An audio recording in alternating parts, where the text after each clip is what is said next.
folks, I'm back on the allotment, and I'm going to, I've just fed the hens, and just look at them go.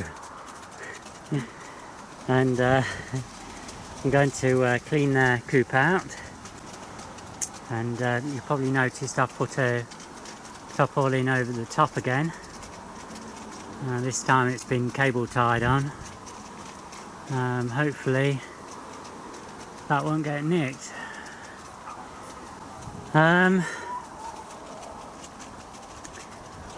Yeah, so I'm going to do a bit on the allotment. Not sure what yet, so we'll have to see. But I just thought I'd start the video looking at the hens, and they're looking a bit on the hungry side.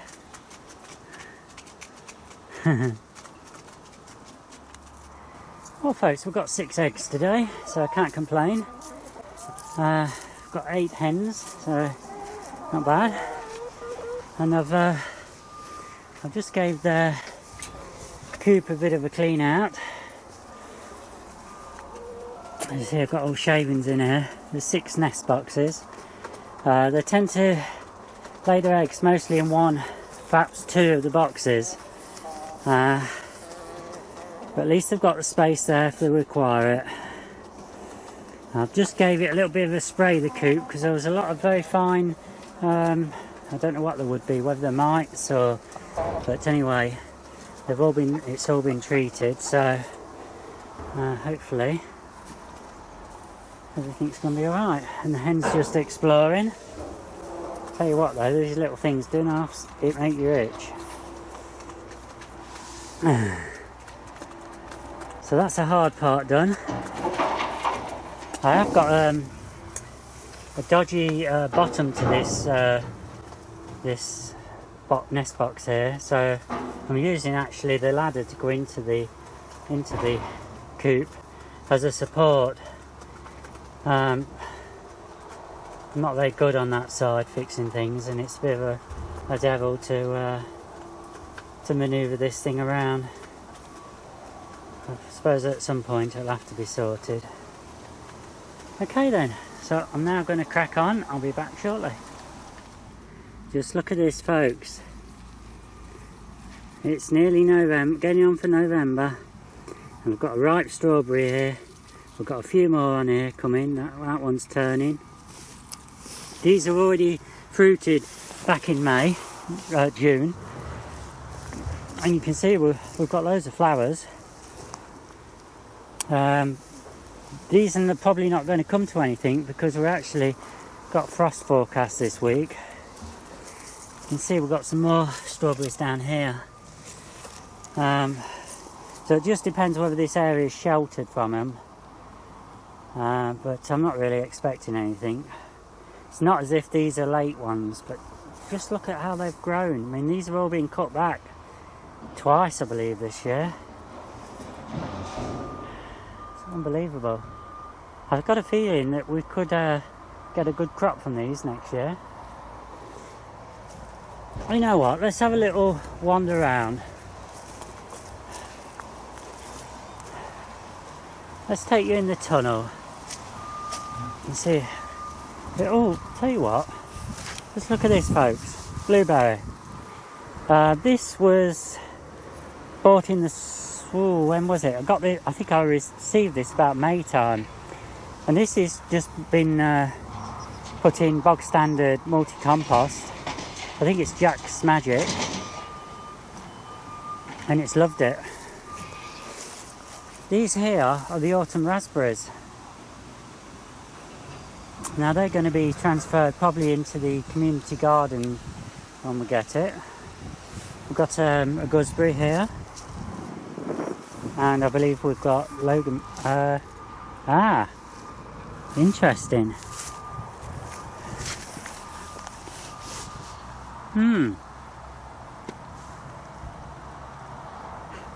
Blackberry. I think it's blackberry. I got 2 blackberries, didn't I? I put them out here somewhere. I wonder if that's... No, it's not. No, because my blackberries are thornless. I mean, that is how my golden raspberries were. kind of spiky like that, but I'm pretty sure that this isn't, so I'm a bit puzzled about this one, folks. I mean, it's growing, giving that appearance that it could be a loganberry or a blackberry, but I don't know. I wonder what's happened there. And again here. Now, you see, this is where the problem is with labelling, where you've got to keep the labelling. This one's got spikes on it as well. Now, there shouldn't be, by rights, anything here what's got spikes on. Prickles. Shouldn't be anything here. Ah, gooseberry. Aha, so we've got 2 gooseberries here ready. And oh, we've got another one there, so we've got 3. Here's the blackberries, the 2 blackberries, thornless. So that's a real puzzle, folks. What did I put in there then? Oh well, I guess it will be a surprise, won't it? But it's definitely looking like a something like a blackberry or a loganberry or tayberry. Could be a tayberry, but I can't remember. Maybe I took the mistake of thinking the tayberry, what had rooted, maybe it didn't have much in the way of spikes, and they've just developed. I guess we'll find out, won't we? Right, before we go any further, let's have a quick peep in the tunnel. Now, I haven't done anything in here other than tidied the beds up, which were full of weeds. And I did water these a couple of days ago. And I think they're going to be okay as long as I give them a water every few days. It needs a good tidy up in here. There's a lot of dead stuff, because it's just not got watered. Now, interestingly enough, what you're looking at here, these tomatoes, are looking really green. Yet these haven't been watered at all this year. Unless by accident. And they've got flowers and that on, and we have got tomatoes on them. So, I don't know. Where they're getting the water from? They're obviously... unless there's a leak up here somewhere, what's been raining them, sprinkling it on them, I don't know. Right, let's go and have a look a bit further, because I tell you what, you know, this year with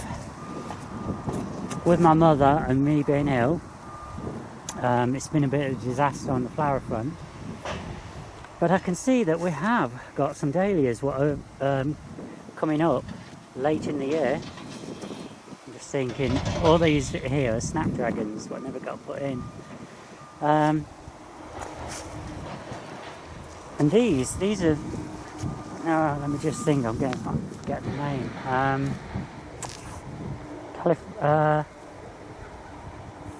I always get mixed up, the Californian poppies and the other one. I think the Californian poppies, these. Or there could be another poppy. Right.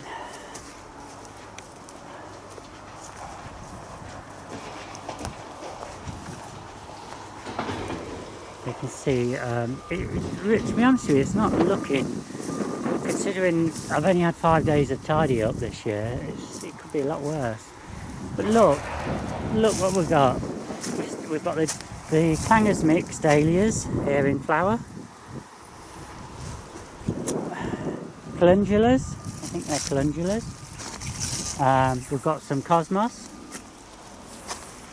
And down there it's all a jungle. I don't know what's happening down there. This is a job what I've got to sort out. But you can see we've got some lovely poppies, cosmos over there. Hiya, you're right. And we've got some Clangers Mix dahlias in here. These look as though they may have been hit by the frost. We did have one frost, and I'm wondering whether that touched them, or it could have been when I had all bindweed down this fence. I've had to treat it, and it might have been a bit of the spray came across. This pear tree is dead. That needs to come out. I'm still looking at the Braeburn apples, and they're looking really good. It's got a lot of rust on this pear tree. Of course, we're coming to the end of the season, so everything's going to look a bit poorly and that, but this is the plum tree. We can see a lot of potential new growth coming here. It's alright, I keep tripping over my laces, folks. Yeah, so one loss there. I've got a few pears on this branch over here. They've been eaten. I didn't really expect much off here this year, to be honest. It's been a bit of a disaster because we never sprayed the trees for any pests and that. That's just one of the things you've got to put up with. As I say, it's the end of the season. We're going to have frost, and when you get frost, folks, that's when the leaves start falling. So we'll end up with a lot of leaves at the end of the week. Tell you what, we'll have a quick peep in here. Just wanted to show you. Can you remember when I cut back the red currants and the black currants the other year? I think it was might have been last year or the year before. Right back to ground level. Well, here we are, folks, shooting back up. We've got one there, but one just showing its head in there, and we've got this one here. So they're all going to have fruit again, and next year I think what we'll do, we'll be using them for wine. These beds here I'm going to cover just like these here, and that's going to protect them from weeds right through until about till the spring, when I'll uncover them and start planting again.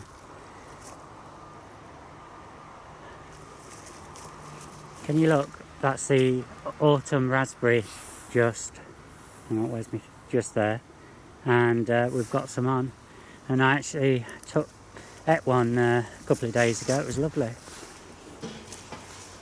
This rhubarb here, I'm not quite sure on what I'm meant to be doing with it, because it's meant to be able to provide rhubarb for 10 months of the year. It's a Livingstone variety, so it's alright, I'm in your shadow. So I'm going to have to nurture that next year. You can see it's all developed nicely. We've got some nice shoots coming. That was just a little plug plant of about in a 9cm pot. That's 3.5 inch pot. Beginning of the season, well, May time. And there's two in there actually, in that raised bed. I know it's too close. They're meant to be 4 feet apart, rhubarb, but they are. Never mind. This rhubarb's already died back. Sorry, I keep tripping over my laces. The gooseberries, they're all dying back now. It's a red variety. They really need to be pruned. And I must admit, I don't really know about the proper way of pruning them, so I'm going to have to look into that. Can't know everything, can we? We've never really got shown that.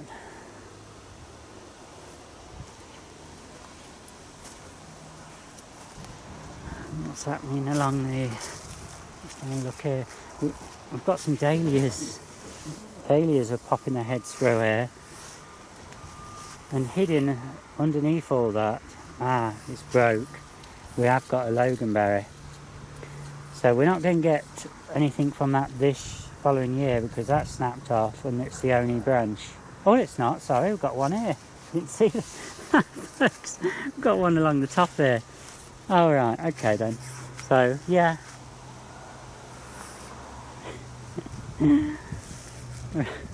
Just wondering, is that firm? Yeah, it was solid, that is. One thing you've got to be aware of, folks, is it's great putting these fences up, But after a few years, the posts all rot. Now I've got a lot of fencing here, what I've put up, and I know there's quite a few bits what need repairing, and I'm not sure how we're going to go about that. That's probably going to be another video at another time when I've actually got some money to do it. It'll probably involve knocking in stakes where the original posts are, and working on it that way, but we'll see. What I can tell you is not a good idea to put a fence up in July, August time when the ground's solid. Better to get them in the winter months, or I should say in the autumn, when the ground's, after you've had a lot of rain, when you can knock them in easier. Unless you've got one of those, unless you go and concrete them in and you've got one of those augers, they look great, you know. You can get a 6-inch, dig a 6-inch hole, stick your post in, pour some of that quick drying concrete, and away you go. You've got, and then the beauty of doing it that way, the posts are protected from rot. We've got a few which we've done at home for the gates, and they're rock solid and no rot at all. Right, I haven't got round to doing the strawberries on the right hand side in the netted enclosure. That's going to be another job for another day. I'm not quite sure whether I'm going to do any more today. I think I'll probably have to do something, but whether I get filmed or not, I don't know. I've got to check on the time. It's been one of those days where there's been a lot of toing and froing, and we'll just have to see what I do. And to be honest with you, I quite fancy having a cuppa. Okay then folks, so that's it for this video. Until the next time, thanks for watching. Oh, just what? No, yeah, no, I say that. That can be shared in another video. Okay then folks, bye.